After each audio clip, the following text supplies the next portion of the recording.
The best compliment all of you, this is Raju from Bihar. देखिए साहब, खुश रहना या होना हमारे लाइफ का सबसे इंपॉर्टेंट पार्ट होता है। हम अपने हर काम हैप्पीनेस यानी खुशी के लिए तो करते हैं, लेकिन धीरे धीरे हम हैप्पीनेस से दूर चले जाते हैं और हमें चिंता, तनाव और परेशानियां धीरे धीरे घेरने लगती है। मैं आपको कुछ सॉल्यूशन बता रहा हूं जो आप अपना जीवन आनंदपूर्ण यानी खुशहाल पूर्वक जी सकते हैं। मुस्कुराने के मकसद न ढूंढो वरना जिंदगी यूं ही गुजर जाएगी। कभी बेवजह भी मुस्कुरा के देखो, आपके साथ साथ जिंदगी भी मुस्कुराएगी।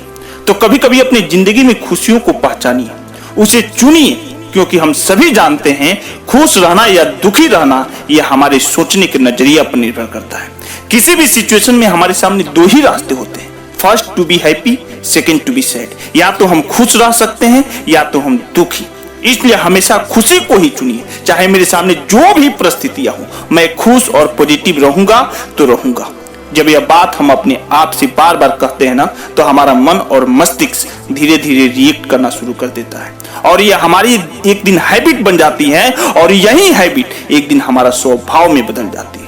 इसलिए always be happy and positive. याद रखिए, हमारा जीवन तुलनात्मक होता है, एक दूसरे से तुलना करते रहता है। हम हर बात में अपने आप को दूसरों से कंपेयर करते हैं। उसके पास अच्छा सा घर है, मेरे पास नहीं है। वह दिखने में अच्छा है, मैं नहीं हूं। वह ज्यादा अमीर है, मैं गरीब हूं। उसके पास महंगी गाड़ी है, मेरे पास साइकिल भी नहीं है। बहुत सारा कंपेयर करते हैं। हम हर चीज में तुलना करते हैं, जिससे हम दुखी होते हैं।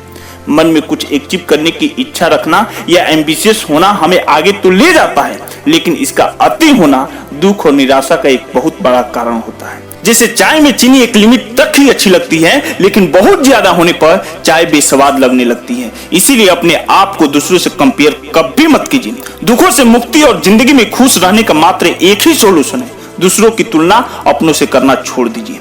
नेक्स्ट बात करें तो देखो, हम कोई रोबोट नहीं है कि हमारा खुश होना और दुखी होना किसी दूसरे पर निर्भर करे। खुश होना और दुखी होना हमारे थिंकिंग पर निर्भर करता है।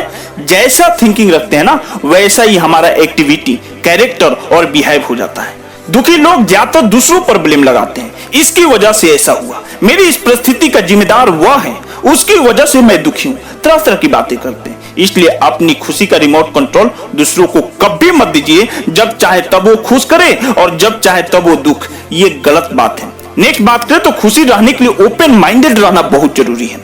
जब तक हम छोटी छोटी बेकार की बातों को नजरअंदाज नहीं करेंगे ना, तो हम खुश कैसे रह सकते हैं। उसने मेरा हाल चाल नहीं पूछा, उसने मुझे पास में बैठने नहीं दिया, उसने मुझे अपने बर्थडे पर नहीं बुलाया, वो रात को 11-12 बजे ऑनलाइन रहती है। ये सब छोटी छोटी बातों को नजरअंदाज करना चाहिए, तभी आप खुश रह सकते हैं। नेक्स्ट बात करें तो वर्तमान में जीने की आदत डालिए। सैड रहने के मेनली दो ही रीजन होते हैं, हमारा पास्ट और हमारा फ्यूचर। ज्यादातर हम पुरानी बातों के बारे में सोचते हैं या अपने फ्यूचर के बारे में। पुरानी बातों में क्या सोचते हैं, ऐसा होता तो अच्छा होता, मैं यह करता तो सही होता, मेरे साथ ऐसा हुआ था, तरह तरह की बातें। और फ्यूचर में क्या चिंता करते हैं कि पता नहीं अब क्या होगा, कैसे करेंगे, ऐसा नहीं हुआ तो। इसमें भी तरह तरह की बातें सोचते हैं। हम अपना पास्ट बदल नहीं सकते हैं और फ्यूचर को अभी ला नहीं सकते हैं, इसलिए चिंता करने की कोई जरूरत नहीं। हाँ, ये काम तो अवश्य हो सकता है, पास्ट की गलतियों को देखकर फ्यूचर की अच्छी प्लानिंग किया जा सकता है और अपना एक बेहतर गोल सेटिंग करके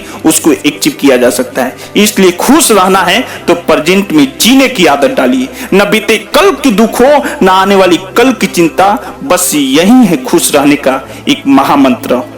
नेक्स्ट बात करें तो खुद के साथ भी समय बिताया कीजिए। आज के फास्ट लाइफ में लिमिटेड टाइम और अनलिमिटेड वर्क के चलते हमें अपने लिए समय ही नहीं मिल पाता है। कभी हम बॉस के लिए काम करते हैं तो कभी दोस्तों के साथ रहते हैं, कभी अपने फैमिली के साथ रहते हैं तो कभी पड़ोसन के गली में रहते हैं। थोड़ा समय बिना किसी के बारे में सोचे शांत रहकर गुजारिए, बहुत खुशी मिलेगी। कुछ समय अपना पसंदीदा खेल खेलिए, छोटे छोटे बच्चों के साथ मस्ती कर लीजिए, नेचुरल जगह पर घूमने चले जाइए। आपकी सारी स्ट्रेस, सारी तनाव दूर हो जाएगी और आप हैप्पी फील करेंगे। और लास्ट एक काम मेरे तरफ से करने की कोशिश कीजिए या कीजिए, दूसरों की छोटी मोटी हेल्प करते रहिए।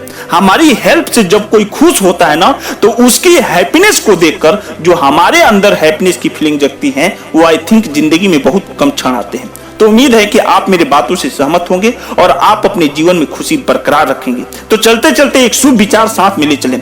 जिंदगी से जो लम्हा मिले उसे चुरा लो, जिंदगी प्यार से अपनी सजा लो।